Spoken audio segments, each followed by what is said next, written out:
Congratulations. Phew, thank you, man. Thank you very much. You know, it's interesting watching the fight.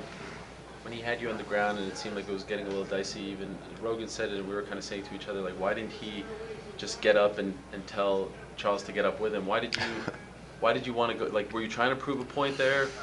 No, it's a good question. I wasn't, though, and I was just talking to my teammates about it. CM Punk just took a spill and nobody saw it. Get him out of here!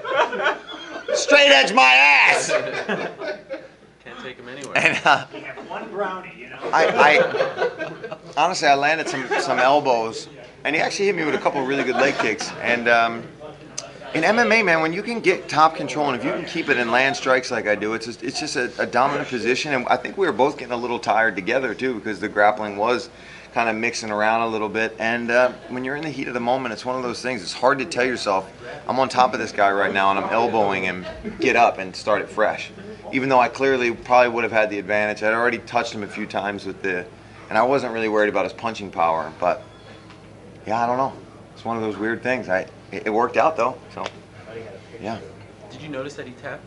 I did. Okay. And me and Big Dan were just talking about it. He saw it too, but he thought he was saying like, "Whoa, nice shot." Oh, really?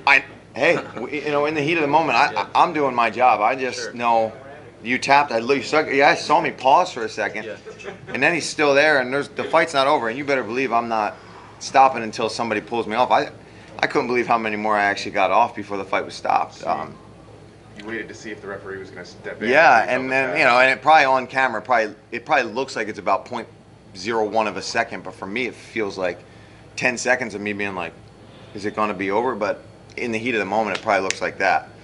But I felt him tap. I felt him go like no more. But the fight's not over, so I just kept chucking him. How much did seeing your teammates win last night, Ryan James, Gerald Mershard, how much did that sort of boost you up for tonight? Huge. It stayed up. I ate, a little last-minute meal down in the downstairs bar at the hotel. I had to watch these guys. We had reservations for this like hibachi sushi place. Yeah. We got there, and it was all fate. You know what I mean? The reservation that was supposed to be up before us wasn't up yet. So we just said, you know what? I'll go get some, a burger with no bun and a side salad, and we'll watch the fights. And I got to see Ryan James be a machine.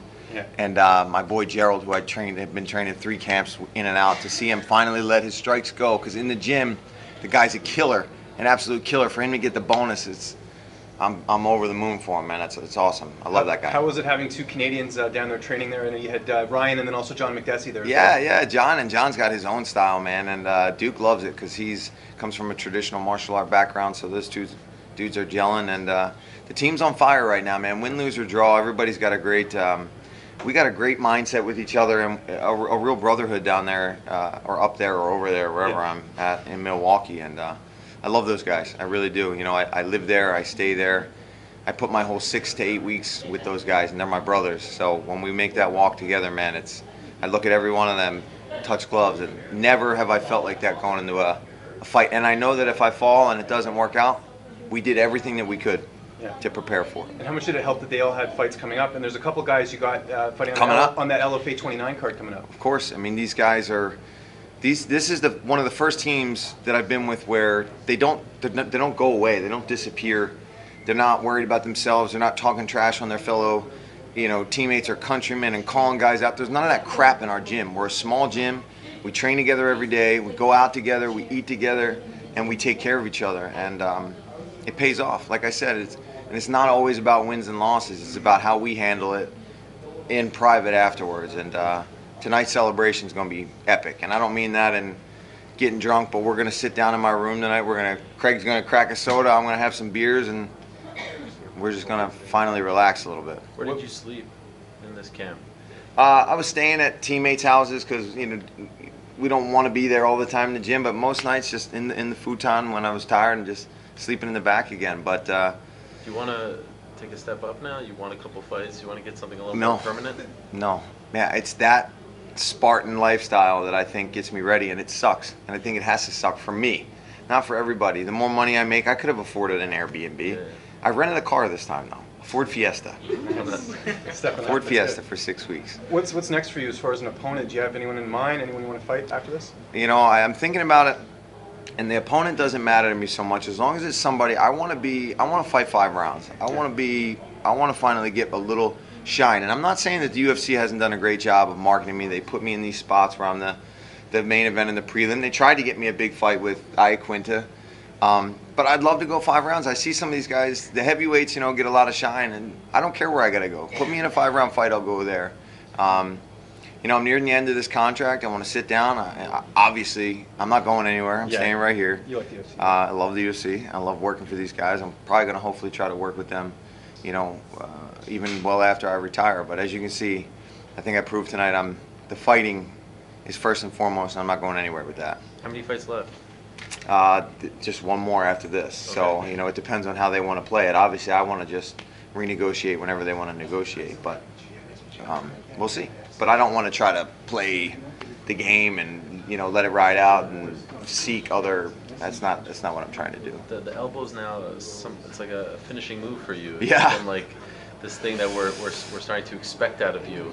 Yeah. Are you okay with that? I'm absolutely okay with that. I'm okay with being the guy who lands elbows. And I tried to land some straight punches, but I don't know if anybody noticed. One time he is quick, man. He got my arm for a second, and I was able to pass it over and get through. But man, he is, and it's harder to catch an elbow just because of the way the arm kind of weaves through naturally and lands in a better position.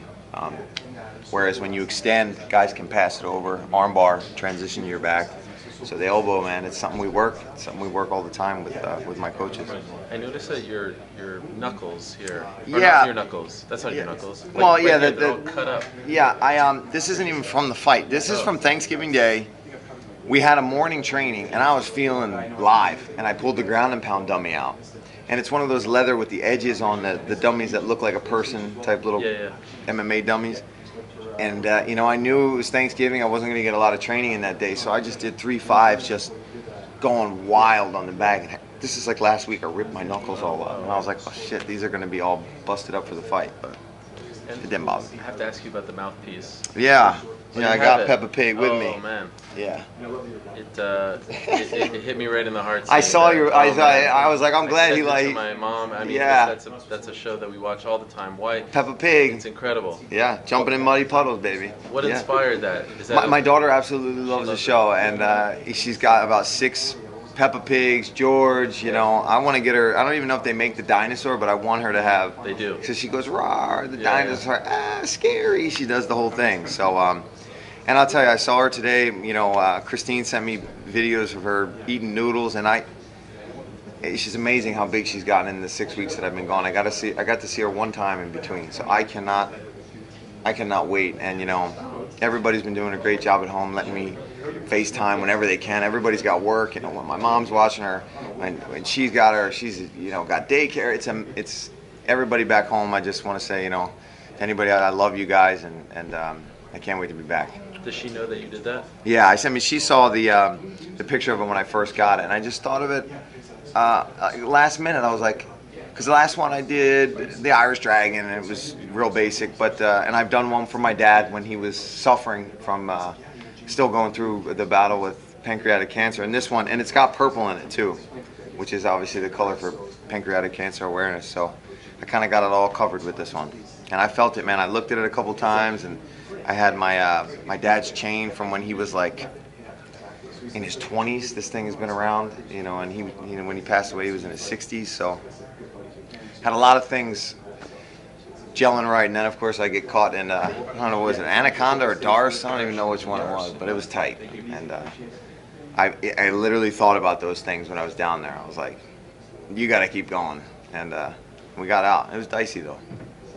Did you ever find out why Al pulled out of this fight, and do you have any interest in revisiting that? Yeah, I do. I think he's still a great opponent. I think that's a fight that people would still, if it can happen, and either he can stay healthy. I don't know if I know his knee has been an issue for a really long time, but I think he was just busy selling houses, and I'm not saying that in a disrespectful way. I'm thinking, he said in an interview, he's like, look, this is a guy that if I'm gonna fight him, I'm gonna go full out, and I want to be fully prepared, and I took that as a sign of respect. And maybe with more time, maybe if we say spring or summer and build it up, maybe me and him can kind of co-headline or headline something. And I think that's something Chicago would be awesome, something people can get behind. Do you? Or Philly. Philly, where's Philly at? If Eddie goes out there and wins tonight, we got to make. Hopefully, he says something in the interviews too. I know it was rough selling back in 2001 or whenever they were last there, but it's time to get the show in Philly for sure, man. You think we can sell it there now? If I go there, if we got Frankie, we can put Edson on the card. We got 1 million Jersey and Philly guys. We can really push that and sell that stadium out. Was the last one there shot in Tito? Yeah. Yeah. What was that? What year was that? That was 1847? Yeah, a while ago, like 8 years ago, 9 years ago. 2011. Jeez. Obviously, some rough stuff happened, personal-wise this Yeah. year, but career-wise, 3-0, 3 finishes, 3 really solid performances. We'll see if you get another bonus. A lot of competition. A lot of competition. That's what I said to my teammates. I was like, am I still in the running? They're like, I think you're still in the running, but there's been a lot of fight of the nights. But I mean, Yancey getting the finish. Who else got a late finish here tonight? I don't even know, but Yeah, I don't know. But best year of your career, 100%. professionally? Yeah. And you're also doing the TV stuff. You're doing Fresno next week. yeah. How are you able to balance all of this? We're going to find out on Monday, I guess. No, I mean, I'm pretty well-versed, and I'm a student of the game. I love watching fights. I watch all the fight nights when I'm home and with my boys back home. So it's not like I don't know the roster. So it's just really a matter of, okay, I take 5 days, and each day I go through, I get my note card out, and I jot notes, and I get plenty of information from the UFC. For me, as the color, really it's about being knowledgeable and knowing what's going on. And then my broadcast partners are the one that kind of feed in the filler. And not that I don't know that stuff, but really my job is to be like Joe and call things as they come, or Daniel, and call it as it goes. So To go back to the fight, how deep was that choke, and were you ever thinking about it? when I was gargling for air is probably when I was thinking most about it. Yeah. At one point, I made an absolute idiotic mistake, and you guys saw I escaped, but I have to get that elbow over, or the choke is just getting deeper as I turn into him. And me being a moron, I tried to scoop his leg, which is where he wants my other leg, so he can bend me in half. So I put it in, started gargling, and realized, okay, I'm gonna get choked unconscious here if I don't. And that's when I kicked out and finally got out. So obviously when it's at its deepest, and then I got out of it. So yeah, it was definitely, for a minute there I was like, I'm gonna get choked out. And the knee, did it hit you in the face? Or It the did. chin? Oh, But then as soon as it hit me, I realized what he did, and I wasn't going to be a baby about it. I was like, he didn't try to knee me. He might have gently tried to knee me in the face, but he was trying to break my grip. Gotcha. And I realized that. He just aggressively did it, and we're in a fist fight. So I was like, okay, I'm not going to. So there's some commentary about whether or not it was an illegal knee, but you Nah, don't feel like... not even close. When you're lying on your side, right? Yeah, and I had something locked up. I guess I was on a single or something trying to get back up, and he peeled my hands off. But it looked like he did knee me in the face, but he was trying to break my grip. And Dan even told me afterwards, he's like, he broke your grip. So I didn't, because I literally was like, whoa. I should have not said whoa, and probably got back to my feet. But Right. you live and you learn. So I saw you say a couple words to your chain before you got into the ring. What do you say there? I just, like, let's go, and we're going to another one. I still write on his Facebook wall saying, here we go again, Dad.